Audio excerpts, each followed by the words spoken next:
দাদা, এই যে আপনার মালটা, আর এই যে বিলটা। হ্যাঁ দাও। দাদা, আগের মাসের বিলের টাকাটা বাকি রয়ে গেছে, এই মাসে দেবেন? হ্যাঁ দাঁড়াও ভাই, দিচ্ছি। কাকু, আমাকে 1 কেজি চাল দাও, একটা তেলের বোতল আর 2টো বিস্কুটের প্যাকেট দিয়ে দাও।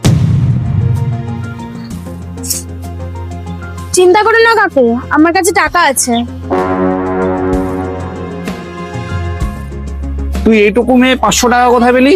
কাকু বিশ্বাস করো, এটা আমার নিজের টাকা, আমি কাজ করেই টাকাটা পেয়েছি। তোমার যদি বিশ্বাস না হয় তুমি চলো, এই সামনেই ওনার বাড়ি, তুমি গিয়ে জিজ্ঞাসা করে নেবে। বাড়িতে কাজ করেছিস মানে? কি এমন কাজ করলি যে তোকে 500 টাকা দিল? কাকু, ওই বাড়িতে একটা দিদি আছে, ওই দিদিটা। দিদি, তোমার বাড়িতে কি কোনো কাজ আছে? কাজ তো আছে, কিন্তু তুই তো খুব ছোট, তুই কি করতে পারবি? হ্যাঁ হ্যাঁ, আমি সব করতে পারবো, তুমি শুধু বলো। ঠিক আছে, চল তাহলে আয়। আজকে লেবার আসেনি, বাগানে কিছু ইট পড়ে আছে, সেগুলো বাড়ির সামনে নিয়ে যেতে হবে, পারবি তো?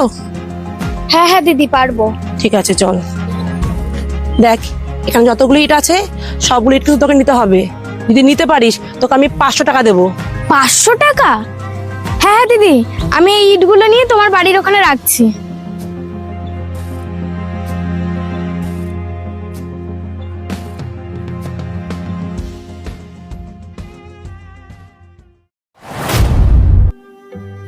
আচ্ছা ঠিক আছে, দাঁড়া, দিচ্ছি।